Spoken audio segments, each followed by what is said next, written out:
os lugares mais perigosos do Oceano Mundial não aparecem em folhetos de agência, nem em roteiros preparados para turistas. Eles se escondem em fendas profundas, costas traiçoeiras e mares que carregam séculos de lendas, naufrágios e desaparecimentos. São regiões em que a beleza hipnotiza, mas um único passo em falso pode significar o fim. Existem pontos em que correntes invisíveis puxam o corpo para baixo como se fossem mãos. Tempestades nascem em poucos minutos, sem aviso, e criaturas predadoras caçam nas sombras sem fazer barulho. É nesse cenário que o oceano revela sua verdadeira natureza, um lugar onde, mesmo com toda a tecnologia, ainda existe muito mais mistério do que resposta. Hoje você vai mergulhar em segurança pela tela em alguns dos lugares mais perigosos do oceano. E talvez, ao final deste vídeo, nunca mais olhe para o mar do mesmo jeito. Número 1. O mergulho inicial nos abismos. O mar sempre exerceu sobre o ser humano uma mistura estranha de fascínio e medo. Ele atrai e assusta ao mesmo tempo. Entre as infinitas paisagens que o oceano oferece, existem lugares que parecem fazer exatamente isso, convidar e repelir ao mesmo tempo, como se guardassem segredos que não deveriam ser revelados. É exatamente aí que começa a nossa viagem. Vamos explorar alguns dos pontos mais traiçoeiros do Oceano Mundial, onde a beleza é tão intensa quanto o risco que ela esconde. No Mar Vermelho, perto da costa do Egito, existe uma fenda circular de azul profundo conhecida como The Blue Hole.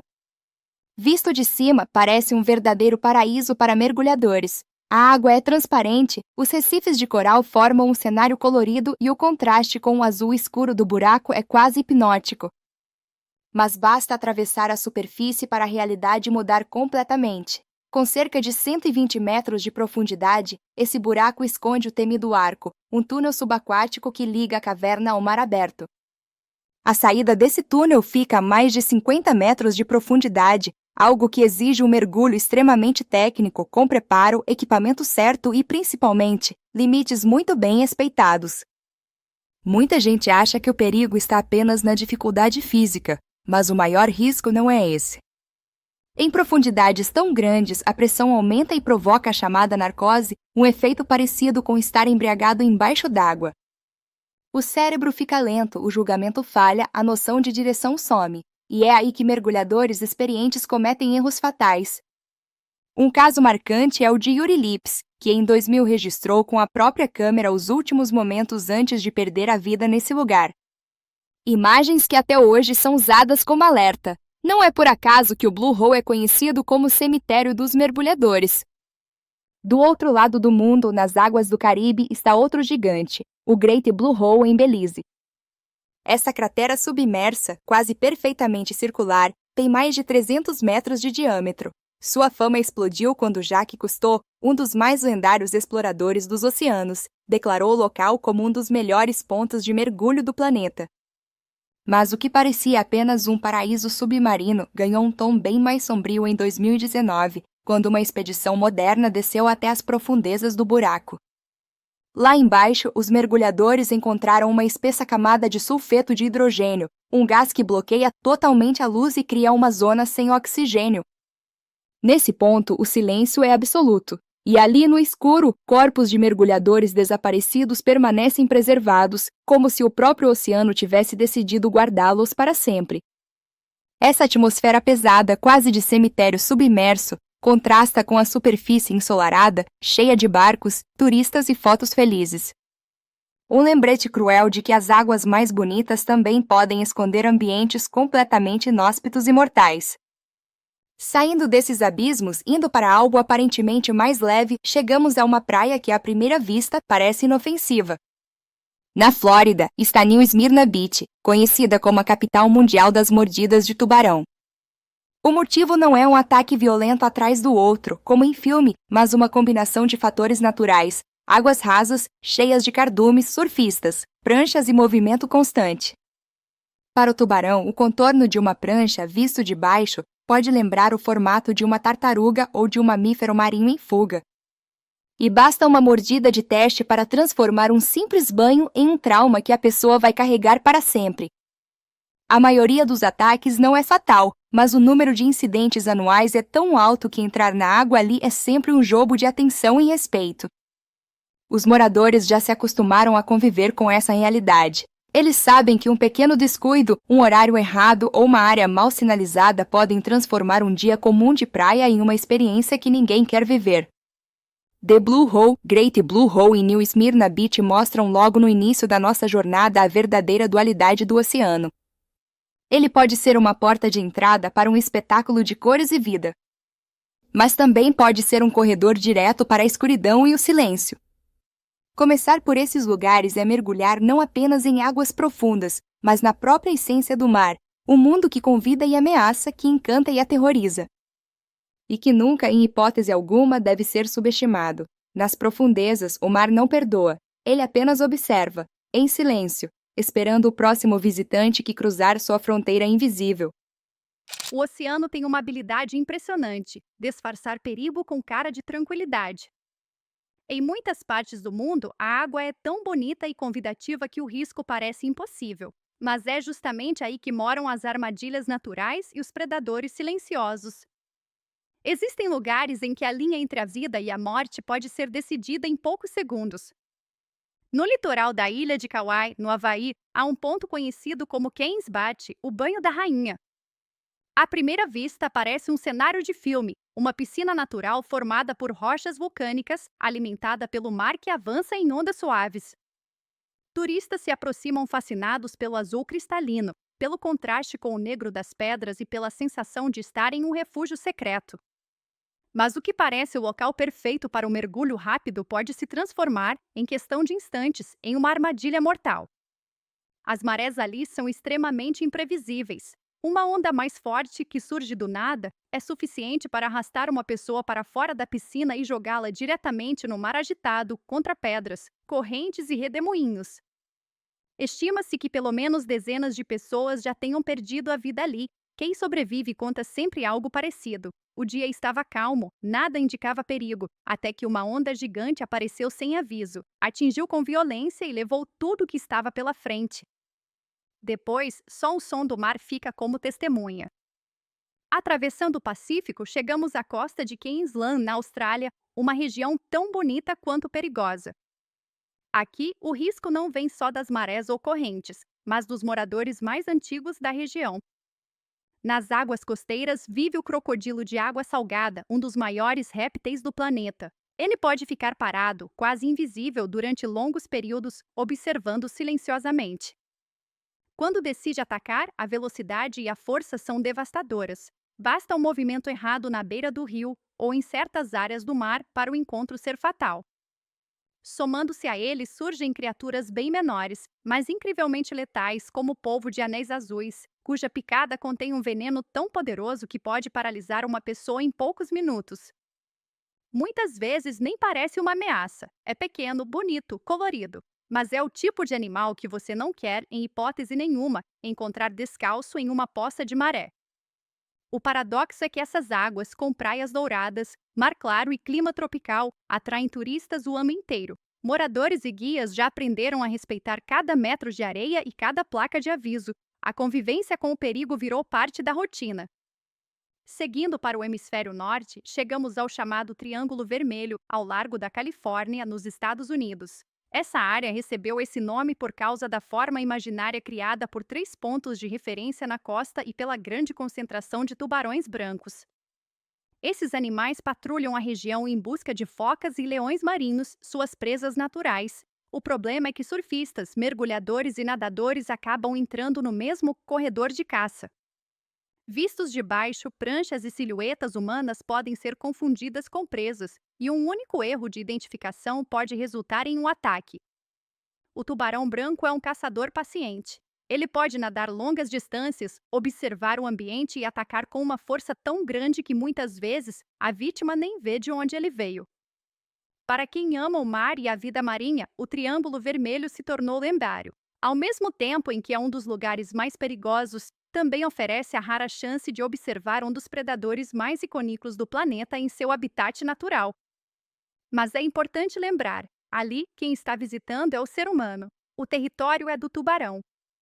Queen's Beach, Queensland e Triângulo Vermelho representam a face silenciosa do perigo no oceano.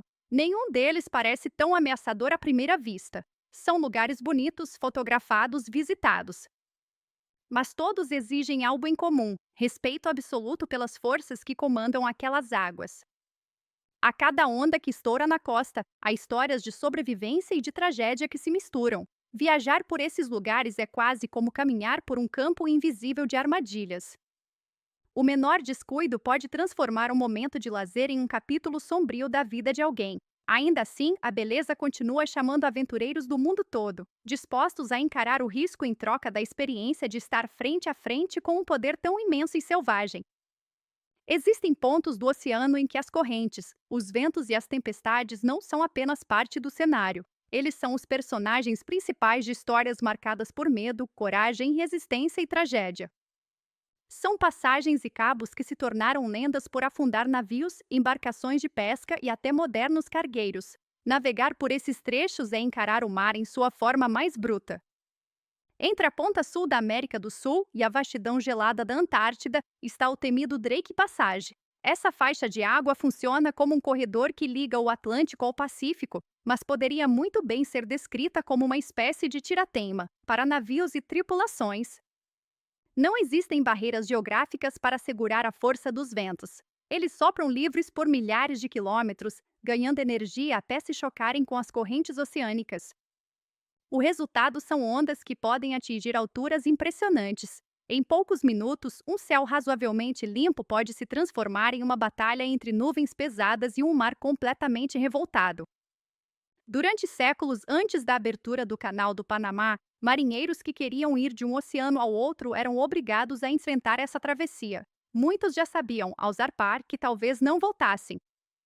Histórias de mastros partidos, cascos rompidos e tripulações inteiras desaparecidas fazem parte da memória desse trecho até hoje. Mesmo com navios modernos, tecnologia de navegação, satélites e previsões do tempo mais precisas, o Drake Passage continua sendo um teste de resistência. Ele lembra, da forma mais dura possível, que tecnologia nenhuma consegue domar completamente o mar. Se no Drake Passage o grande desafio é atravessar o corredor, no extremo sul da África o problema está exatamente no ponto de encontro entre as águas. É ali que fica o famoso Cabo da Boa Esperança. O nome pode até soar otimista, mas a história dele é bem diferente. Originalmente, o lugar foi chamado de Cabo das Tormentas, e o título fazia todo sentido. É nessa região que a corrente quente do Oceano Índico encontra a corrente fria vinda do Atlântico Sul. Esse choque cria correntes instáveis, ondas cruzadas e tempestades repentinas que, ao longo dos séculos, acabaram com inúmeras viagens. Navios antigos muitas vezes eram simplesmente engolidos, sumindo sem deixar vestígios. Hoje, mergulhadores ainda exploram os destroços que descansam no fundo, cobertos de corais e habitados por cardumes que transformaram o que já foi tragédia em novo Recife. Além de todo o perigo físico, o Cabo da Boa Esperança abriga uma das lendas mais famosas da navegação, a do holandês voador. A história conta que um capitão, ao desafiar a força de uma tempestade nessa região, teria sido amaldiçoado a vagar eternamente pelos mares. Ver o navio fantasma seria sinal de má sorte. Relatos de supostas aparições continuam surgindo, alimentando o clima de mistério em torno do lugar. Para muitos marinheiros antigos, a lenda não era apenas uma história assustadora. Era uma forma de lembrar que o mar não tolera arrogância.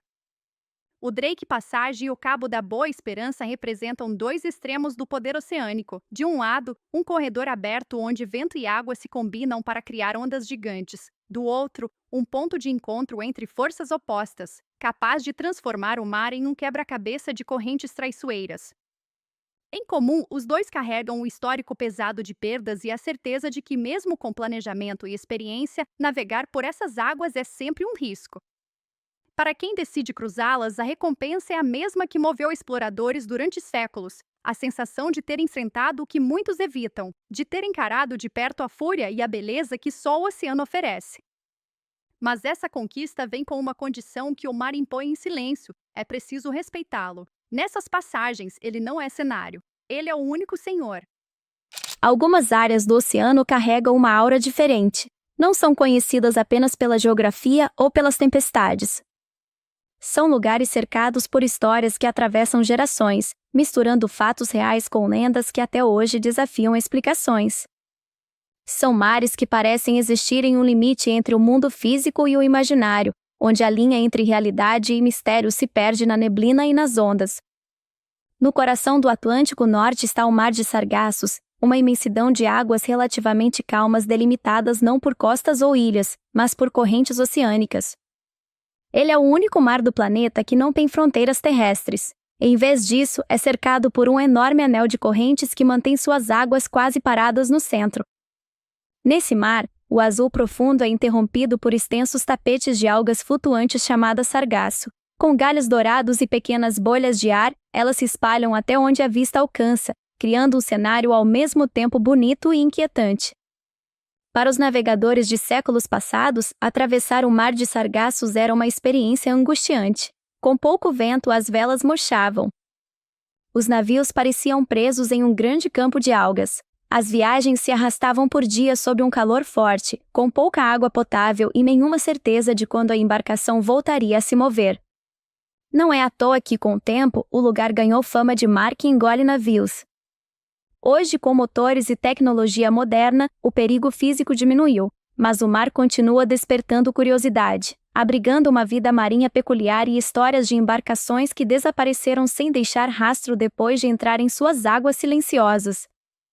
Do outro lado do mundo, no Pacífico Ocidental, está o Mar do Diabo, também chamado de Triângulo do Dragão, localizado próximo ao Japão. Ele é frequentemente comparado ao Triângulo das Bermudas no Atlântico. Ao longo dos anos, surgiram diversos relatos de navios e aviões que simplesmente sumiram na região, além de histórias de pescadores que nunca mais retornaram. A área é marcada por intensa atividade sísmica e por vulcões submarinos, o que pode explicar parte desses desaparecimentos. Além disso, tufões repentinos, ondas gigantes e mudanças bruscas no tempo tornam a navegação ali especialmente arriscada. Alguns pesquisadores sugerem ainda a presença de hidratos de metano no fundo do mar. O gás, quando liberado em grandes quantidades, poderia desestabilizar embarcações, fazendo com que afundem rapidamente. Mesmo com explicações científicas, o nome Mar do Diabo continua carregando um peso simbólico. Ele representa não só o perigo, mas a sensação de que ali existe algo que foge do controle humano. O que une o Mar de Sargassos e o Mar do Diabo não é apenas o potencial de risco, é o modo como os dois se transformaram em símbolos de territórios que escapam completamente à nossa vontade. São mares em que o avanço da ciência ainda não foi suficiente para apagar as histórias antigas. A falta de respostas absolutas mantém vivas as narrativas que misturam fenômenos naturais com forças misteriosas. Para os navegadores modernos, cruzar essas regiões é certamente mais seguro do que no passado, mas ainda exige cautela, planejamento e respeito. Correntes traiçoeiras, clima instável e a solidão do oceano aberto lembram que, mesmo cercado por satélites, radares e mapas digitais, o ser humano ainda está passando por um território selvagem. É impossível atravessar esses mares sem sentir um certo peso histórico, como se cada onda carregasse a memória de navios e tripulações que desafiaram o desconhecido e nunca mais voltaram. O Mar de Sargassos, com sua calma enganosa e tapetes de algas intermináveis, e o Mar do Diabo, com seus tremores, vulcões e tempestades súbitas, são exemplos perfeitos de como o oceano pode ser, ao mesmo tempo, caminho e prisão, convite e ameaça.